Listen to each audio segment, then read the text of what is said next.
Hey everyone, I'm coming to you out of a 1 hour Kundalini chant where we chanted the 24th Pori of Japji something. I've been doing a little bit of Kundalini yoga here and there, but I'm finding myself more and more drawn to the mantras and the singing and the chanting meditations. And it felt like a really good time on the lunar eclipse right now with the really potent energy, to play with that. It came out of an hour of chanting and followed by my 11-minute shavasana. So I'm like, a little. And hopefully my system is clear. Today I want to talk a little bit about something that actually came through for me, but I've been sitting with for a while. It came through in another meditation on one of the days where I didn't have a chance to sit down and make a Rebelle report because I was probably hopping on a coaching call or something like that. And it is the sentence that came through: you are strongest when you can surrender to being weak. And it feels really potent right now with the lunar eclipse. And as I tap into the collective energy, as I hear about different things going on with friends, colleagues, family, community, there's a very clear pattern of physical ailments and injuries that have been happening over the last couple of weeks, that are really asking us to reevaluate different things. And I don't know about you guys, but for me, when that stuff comes up, if it's reevaluating a relationship, the way I'm handling something through mindset, business strategy, whatever it might be, I can initially have a lot of resistance because I'm a stubborn motherfucker, let me tell you. And my mind is very strong. But unfortunately, my mind is also not always on the same curriculum as my soul. So we get some issues there. And that might be the case for a lot of you. And so much of my journey and what I'm feeling is the journey for a lot of people right now is one of true surrender. And in another Rebelle report, I go a little bit more into the difference between resignation and surrender. One feels more like a shutdown trauma response where we go into complete, okay, I'm just not going to do anything.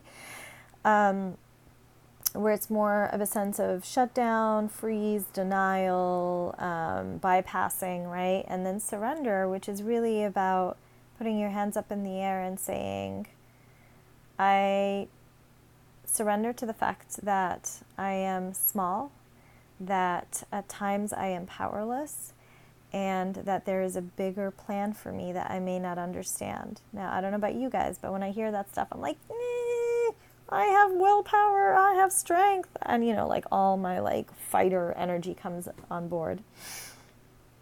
And at the same time, it's not one or the other, right? There's a duality. I don't know if duality is the right word here, but there's a paradigm of this and that it doesn't have to be this or that. It can be this and that. It can be that we are powerful and we are completely powerless. It could be that we are big and we are also really, really small in the scheme of things.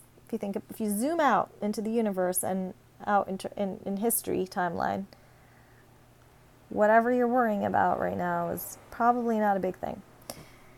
So how can we hold both of those truths at the same time?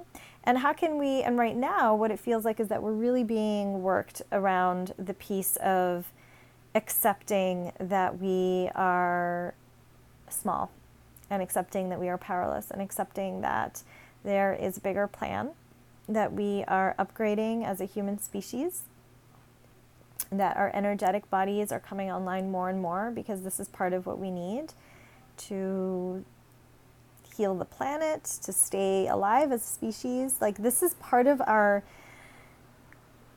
it's a cosmic wisdom inside of our bodies that we might not understand, but it's what's going to keep us alive on this planet, right? Because if you look around, you're like, oh, shit's going crazy, right?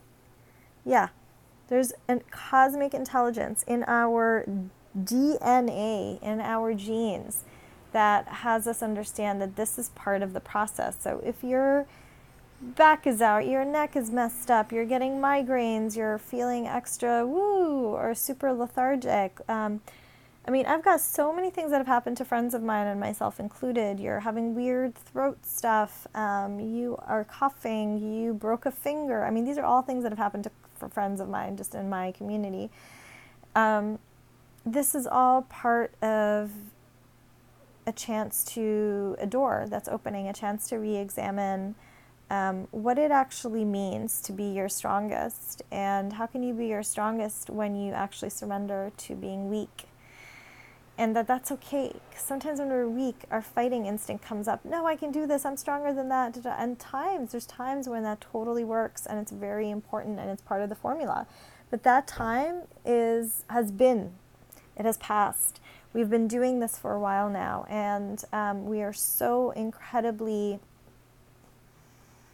we've over-cultivated that muscle, that now the muscle we actually need to cultivate is one of letting go, not of overexerting. So, like when you go to the gym, you are going to work on, you do some push-ups, you do your lunges, you do whatever it is you do. You also have to stretch, because not only are you bulking up your muscle, you also want to stretch and tone it out. You want to have both the contraction and the expansion. You want to have both the building strength and also building flexibility, right? And this is sort of what it is over here, is like we've gotten so good at pushing through and warrioring and doing all and fighting and struggling and burning ourselves out and working to exhaustion and believing that it is up to us, it's up to the individual. I mean, think about capitalism, think about the American dream. Like, it's based on these concepts of it is up to you, and if you work hard, you get it, and if you don't work hard, you don't, which is really does not bring in any space for co-creation or for the universe, God, source's will. It doesn't take into account the collective experience of the human species, what's going on in the planet. It doesn't take into account any forces that we don't see. So we're trying to make space for co-creation, because there is something, a cosmic intelligence, that I believe knows where we are going and knows how to reroute if we need to, in a way that our minds, that teeny tiny piece of our brain that we actually use, just does not know, right? It's not even, it's in the other parts of our mind that are not used, the more unconscious pieces. It's in our genes, in our DNA, in our cells, in our aura field. I mean, this seems super out there, but this is what's happening, right? And part of why it feels so out there is because we've been operating in this paradigm of, oh, if you see it, it's real, and if you don't, it's not. And this upgrade in the human species of really opening up our energy field, expanding our energy body, is part of our survival as a species. And so we need to start to surrender to the fact that this is a possibility and that there's a new way of operating that we're going into. I mean, there's something to be said about the fact that we are just in the middle of a solar eclipse. I guess at this point we're out. That is longer than it's been it's the longest one in the entire century. That means for all of us alive right now, it is the longest lunar eclipse our energy body has ever experienced, and our physical bodies too.